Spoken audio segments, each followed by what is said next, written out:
Right, next up is the old famous caterpillar pick. You've probably seen these. You can pick them up for about 18-20 quid, I think, a cheapy one. They are a good pick, they do the job. The only downside for them, what I would say, is they do bend. The tool itself is a bit like one of these Russian dolls. It's basically a tube in a tube in a tube in a tube, and if you give the pick too much welly, you can bend and break it, and you'll end up with these parts on the end actually revolving round and round and round, and you won't be able to work out why you can't pick the lock, but that would be why. But they do work. I seem to be a lot more successful on cars because the cars don't need so much drive to turn the lock.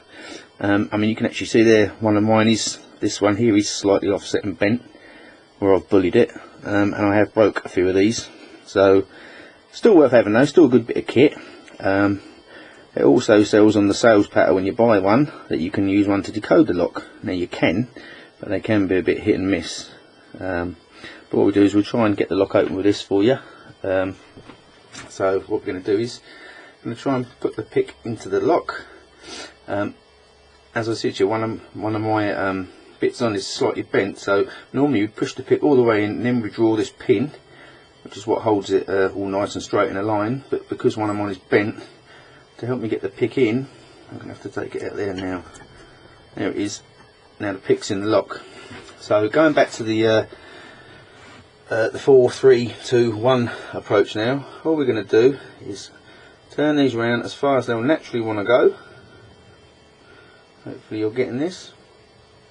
And I am just going to move the camera just for a quick second just to show you this. That's sort of an end-on view.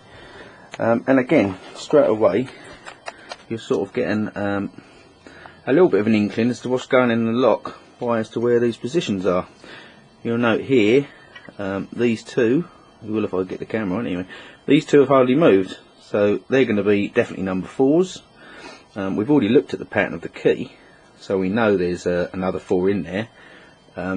It's actually this one here, but this is the one where I told you my bit in the pick is bent. It will still pick the lock open, but it's not giving me a very good true indication when it comes to decode the lock, because to me at the moment, if I was looking down there, if the lock was picked now and I was about to decode that, I would say that this was a 4, this next one here is a 3, etc. Can you see these guys at the back here could be possibly 2s, and then this one here a 1 because it's gone around the furthest. So a little bit hit and miss these, but they will do it. But what we'll do is we'll get the camera back on here now and just actually try and get the lock open. Alright, so what we're going to do now is have a go with the old caterpillar, try and pick this lock. So like I said to you before, just going to naturally turn them all round as far as they will naturally turn, each one individually.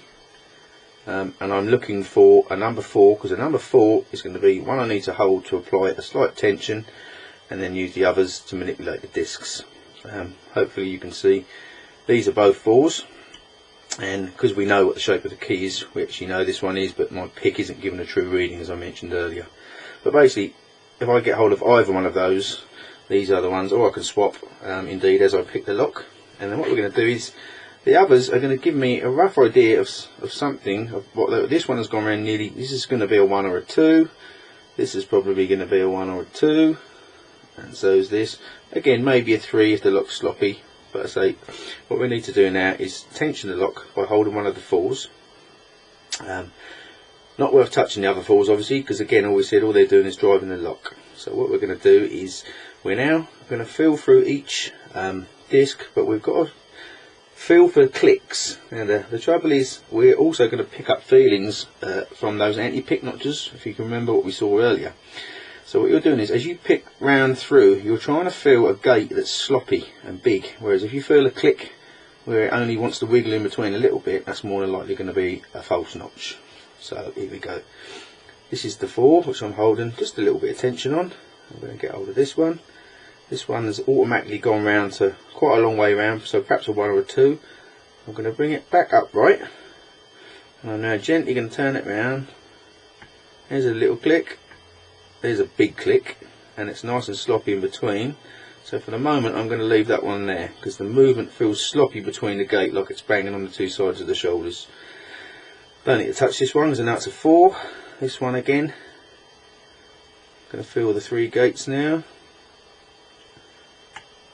That felt a little click. Sometimes you need to move one, then go back, touch another one, and then come back again. That one's going around a lot more then. Trying to find that big gate. Feels quite sloppy there, quite a lot of movement there. I think that's right. And back to this one.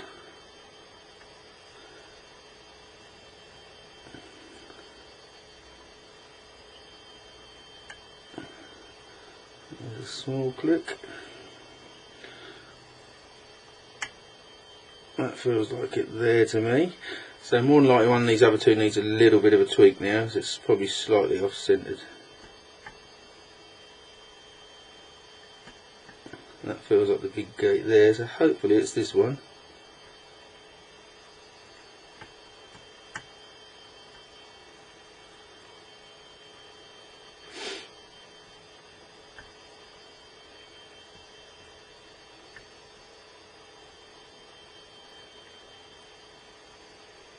Again, and there she goes finally.